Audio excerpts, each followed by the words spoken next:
E aí, pessoal, tudo bem? Sejam muito bem-vindos para mais esse nosso encontro. Hoje a gente vai fazer uma resenha de um livro extremamente relevante, principalmente para os dias atuais. Um livro fantástico, uma leitura maravilhosa, talvez a melhor leitura que eu tenha tido nesse último ano. E eu descobri por acaso esse livro, o livro O Esplêndido e o Vil, de Erik Larson, né? Um livro espetacular. Eu descobri esse livro numa feirinha. Ele novo, estava por R$ 15, eu vi que se tratava da Segunda Guerra, comprei, eu já mostrei esse livro aqui, em Book House, e também na biografia do Churchill, e demorei um pouco para ler, que eu achei que era um tema que eu já tinha lido muito a respeito, mas adorei ter lido e trouxe essa resenha para vocês, né, uma resenha fantástica sobre o momento mais negro passado pela Inglaterra, que eles superaram brilhantemente sobre a liderança de Winston Churchill, né? Tô até vestido a caráter aqui para essa resenha, né? Mas de antemão, eu queria dizer para vocês que o aproveitamento dessa resenha ela vai ser muito melhor se você assistir primeiro a biografia de Churchill. Tem um vídeo aí no canal, na playlist História, na playlist Livros da Inglaterra também, que é a biografia de Churchill por Martin Gilbert, né? Então, se você assistir esse vídeo primeiro, essa resenha aqui vai ter um aproveitamento muito melhor. Por quê? Porque aqui você tem a vida de Churchill toda, né? Desde a Primeira Guerra Mundial, a Segunda. E esse livro aqui é um livro de história, não é ficção. Eu achei que era ficção quando eu comprei, mas depois eu fui ver que era um livro fantástico de história. E é um recorte do que os ingleses chamam de The Darkest Hour, né? A hora mais negra, né? A hora que a Inglaterra estava sobre ataque, lutando sozinho contra a Alemanha nazista, a coalizão nazista, os ingleses sozinhos lá, sob ataque alemão. Tecnologias completamente novas, né? Que aterrorizaram os ingleses. E tudo isso foi enfrentado de forma brilhante por Winston Churchill. Então ele pega essa história total aqui e faz um pequeno recorte. E aqui a gente tem uma microanálise espetacular, exatamente. Começa no período que o Churchill assume como primeiro-ministro na Inglaterra e termina quando os Estados Unidos entram na guerra, que a partir daí a maré vira em favor dos aliados. Né? Então é justamente aquele período terrível que a Inglaterra estava em completa desvantagem, a perspectiva de futuro era terrível, e o Churchill teve hombridade para liderar a Inglaterra nesse processo. E aqui, como é uma microanálise fantástica, você tem vários detalhes que eu não sabia, os problemas pessoais que o Churchill enfrentou na época, os problemas familiares muito sérios que ele enfrentou na época, com seu filho, né, com a sua filha também, e os bastidores da negociação super complicada que ele teve com os americanos, né, com o presidente Roosevelt, né, e seus representantes, né.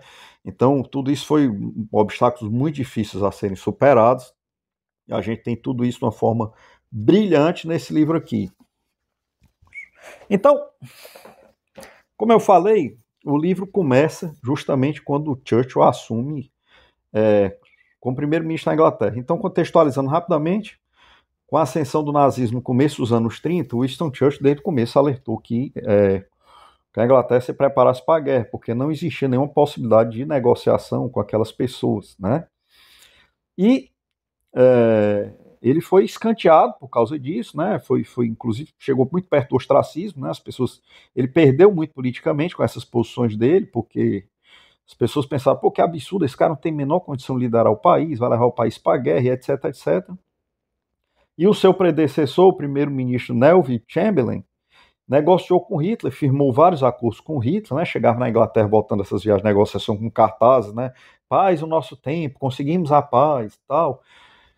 E acabou que o Hitler e seus asseclas não tinham uma moral básica para se ter nenhum tipo de conciliação, para se ter nenhum tipo de negociação. Né? O Hitler só assinava acordos para ganhar tempo e avançar com a sua agenda. Então, não respeitou nenhum acordo que ele assinou, e com isso os ingleses perderam 10 anos, a Alemanha pôde se rearmar de novo, né?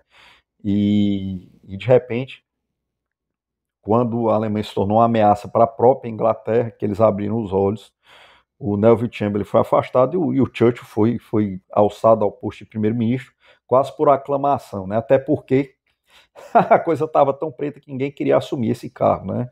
O Lord Halifax, um dos seus adversários políticos, foi oferecido cargo a ele, ele não quis, né? Porque o negócio já estava muito complicado, né? A Alemanha é uma ameaça terrível.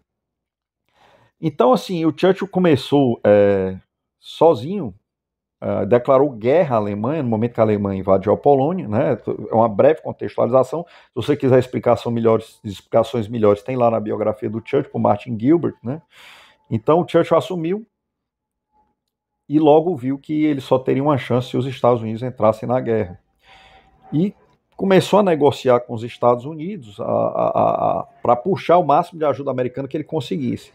E isso aí, boa parte dos Estados Unidos, não da sociedade americana, dos políticos americanos não queriam, tinha uma política de não intervenção, compreensível, porque ao final das contas os Estados Unidos acabou mandando seus próprios filhos para a guerra, né?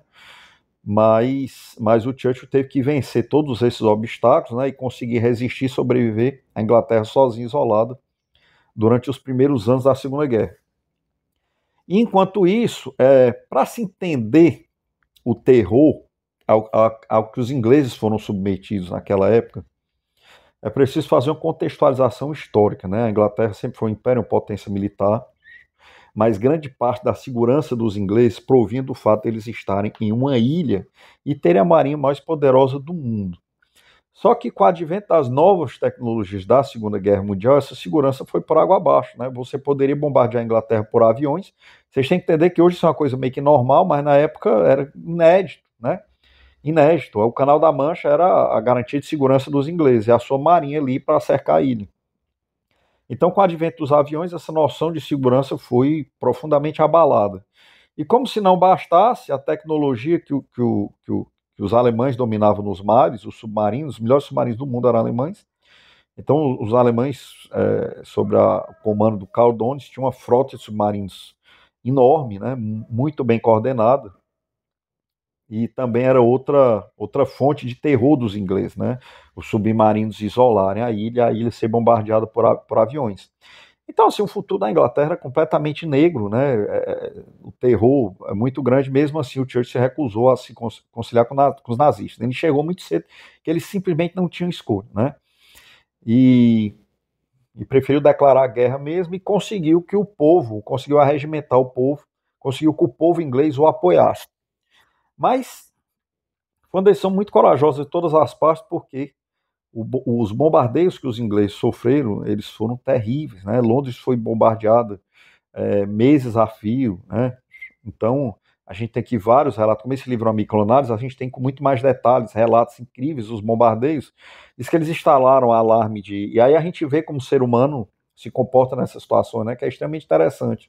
Então, os ingleses muito firmes, resolutos a resistir, mas sofrendo assim incrivelmente, porque eles instalaram os alarmes lá de bombardeio, que sempre que os aviões alemães invadiam a cidade, os alarmes tocavam, os ingleses acordavam, tinham que sair das suas camas. Então chegou um momento que a população não aguentou mais viver sobre esses alarmes, viver sem dormir, porque a pior tortura que existe é o ser humano ficar sem sono, né? Inclusive é usado como tortura, oficialmente.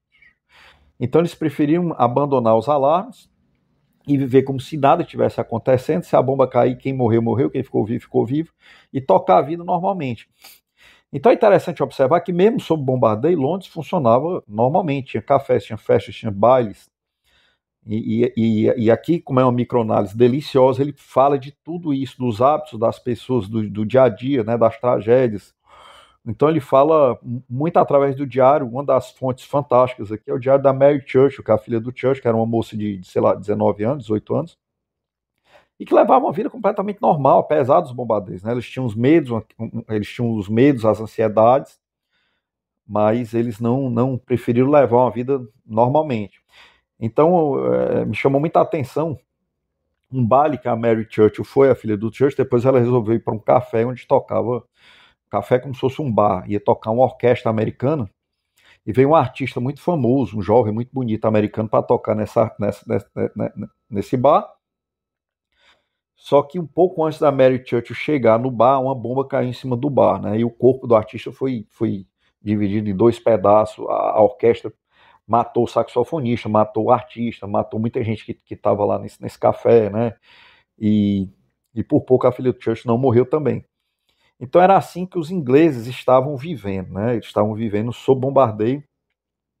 Mas como Londres era uma cidade muito grande e os nazistas, e a orientação naquela época era muito difícil, os nazistas não estavam conseguindo a destruição total que eles queriam, né, através da Luftwaffe, a Força Aérea Alemã. Então eles escolheram uma cidade menor chamada Covers e destruíram a cidade quase completamente, que foi um precedente. Vão guardando essas informações que eu estou falando, que essas informações servem para explicar várias coisas que aconteceram na guerra depois. Então os ingleses viveram um terror terrível, né? E o Churchill sempre levando moral, visitando as ruínas, e levando moral do povo, com um discurso cada vez mais fantástico, né? Com domínio da linguagem incrível, inspirando as pessoas. Mas a coisa tem limite, né? E você vê que quando o moral dos ingleses estava começando a se abalar, você vê outra fonte aqui é o diário do seu assistente pessoal, o John Colville, né? Então ele vai relatando exatamente todo esse processo, né? E você tem também o Beaverbrook, era um amigo do Churchill, o time civil que o Churchill convocou para ajudar na produção de aviões, ele conseguiu dobrar, quadruplicar a produção de aviões industrial da Inglaterra, acabou entrando em conflito com os membros do governo lá, mas o Churchill não conseguia enxergar que os membros do governo iriam conseguir atingir os níveis de produtividade que o Beaverbrook conseguiria. Então puxou para o governo, mesmo com conflito, ele foi administrando esses conflitos, e a Inglaterra conseguiu construir uma força aérea capaz de fazer frente relativamente à Força Aérea Alemã. A Força Aérea Alemã é um capítulo à parte, né? Ela foi formada a primeira guerra a usar Força Aérea em larga escala, né? O comandante da Força Aérea era um herói da Primeira Guerra Mundial, um dos nazistas mais proeminentes, o Hermann Göring, né? Obeso, um herói da Segunda Guerra Mundial como piloto, e o Hermann Göring era o orgulho do país, era a Luftwaffe, né? A Força Aérea Alemã. E eles tinham algumas tecnologias que estavam muito à frente da época, né? Principalmente navegação, e eles causaram muitos estragos aos ingleses. Então os ingleses devagarinho foram construindo, foram contra-atacando, né? Foram organizando raids de bombardeios, com o objetivo de bombardear a Alemanha, solo alemão. Ou seja, foi extremamente ousado, levar a guerra lá para a Alemanha, muito cedo. E para os ingleses o desafio era muito maior, porque os alemães saíam da França ocupada, era só cruzar o canal, e os ingleses tinham que sair da Inglaterra e atravessar a Europa, boa parte da Europa, até chegar a uma distância muito maior que eles tinham que percorrer. Mas mesmo assim eles levaram logo a guerra a solo alemão através dos bombardeios, né? Então o livro revela todo esse drama pessoal, toda a dificuldade na negociação com Roosevelt, né? O Churchill foi muito cuidadoso, muito cauteloso, né? Foi muito sedutor, digamos assim, ele soube inspirar o povo americano também, mas os Estados Unidos só entrou efetivamente na guerra com o ataque de Pearl Harbor, no dia 7 de dezembro de 1941, que é mais ou menos quando acaba o livro, né? Quando os Estados Unidos entram efetivamente na guerra, então desequilibra a balança. Até os Estados Unidos entrar na guerra, final de 41, a balança estava completamente pró-Alemanha, né? E o Hitler iniciou a Operação Barbarossa, a invasão da União Soviética, ainda em 41, o que aliviou um pouco os bombardeios em solo inglês, porque eles passaram a dividir a Força Aérea em campanhas para a Inglaterra e para a Rússia. Então é um livro fantástico, delicioso, que mostra a intimidade dos problemas familiares, né? O filho do Churchill, Randolph Churchill, era um jogador inveterado, causou muitos problemas ao pai dele, né?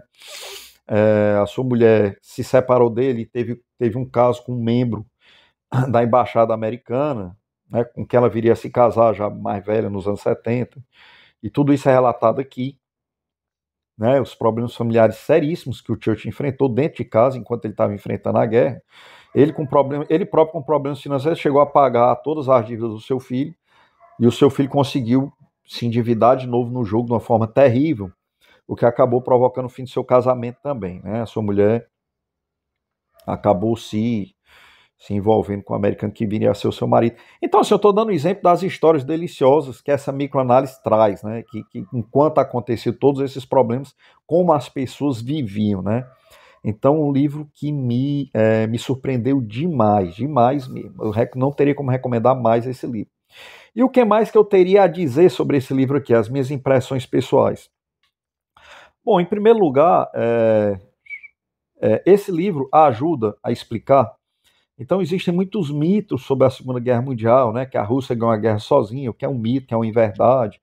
E normalmente se minimiza muito a participação da Inglaterra nos combates, né? Se maximiza muito o dia D, maximiza muito a intervenção russa, né, a participação russa na guerra.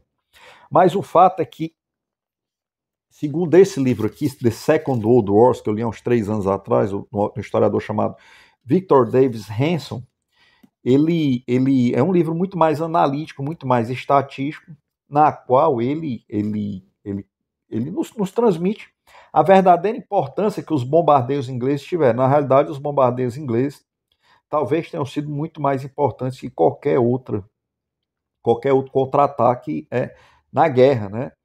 Porque o critério que os russos usam para dizer que decidiram a guerra foi o número de vidas perdidas. Só que a Rússia teve seu território invadido. O exército russo também tinha táticas de guerra que usavam os soldados como bucha de canhão, né? E então tudo é muito relativo. Então, os bombardeios ingleses eles foram muito criticados depois da guerra. Até hoje se diz que os ingleses cometeram a carnificina na Alemanha. O oficial responsável pelos bombardeios, o Bomber Harry, ele foi escanteado. O próprio Churchill não queria muita conexão com ele, porque tinha medo das repercussões históricas dos bombardeios ingleses nas cidades alemãs. A cidade de Dresden foi completamente destruída e muitos civis alemães morreram nos bombardeios. Mas a gente vê aqui que foi uma coisa completamente recíproca, né? Os ingleses sofreram esse terror muito antes dos nazistas. Os nazistas tiveram a ideia de deixar de bombardear Londres para bombardear uma cidade menor para obter uma destruição total, que foi Covert. Então, quem inventou toda essa metodologia de matança, de bombardeio, quem começou realmente a lutar dessa forma foram os nazistas. E os ingleses ficaram 2, 3 anos sob uma perspectiva terrível, sob um terror terrível. Então, eles apenas retribuíram, né? Retribuíram a metodologia de guerra, né? Então, esse livro aqui, junto com esse, é uma combinação fantástica, né? Para quem gosta de Segunda Guerra, quer saber exatamente o que aconteceu, né? E a importância de cada ação, né? E o que mais que eu gostaria de acrescentar? Eu tenho esse livro aqui há muito tempo, já mostrei várias vezes em alguns book hauls, tá aqui, é porque é uma fila, a gente vai lendo devagarinho as coisas, do mesmo autor, Erik Larson. Esse aqui foi um best-seller também, The Garden of Beasts, no Jardim das Feras. É uma microanálise, só que do outro lado, do lado alemão, mostrando o cotidiano dos alemães durante a ascensão do nazismo. Eu pretendo ler também brevemente, porque eu amei o Splendid View, não poderia deixar de recomendar mais. E, por fim, esse livro tem uma relevância muito grande para os dias de hoje, porque ele fala de resistência, né? Ele fala de ascensão de homens extremamente perigosos, né? E a gente está passando por situações muito parecidas ou até piores hoje em dia. E eu estou lendo esse livro aqui, depois que eu li Splendid View, resolvi ler Ascensão Improvável de Vladimir Putin, do russo Masha Gessen, né? Um livro fantástico, eu pretendo resenhar aqui no canal também. E cada vez mais eu tenho a impressão que esses livros antigos da Segunda Guerra, nos dias de hoje, eles se tornam cada vez mais relevantes, né? Até por tudo que a gente está passando hoje. E é isso, pessoal. Não deixe de ler esse livro Splendid View. É um livro fantástico, eu não poderia deixar de recomendar mais. E eu vou colocando ponto final nessa resenha. Muito obrigado por mais esse nosso encontro e um grande abraço para vocês.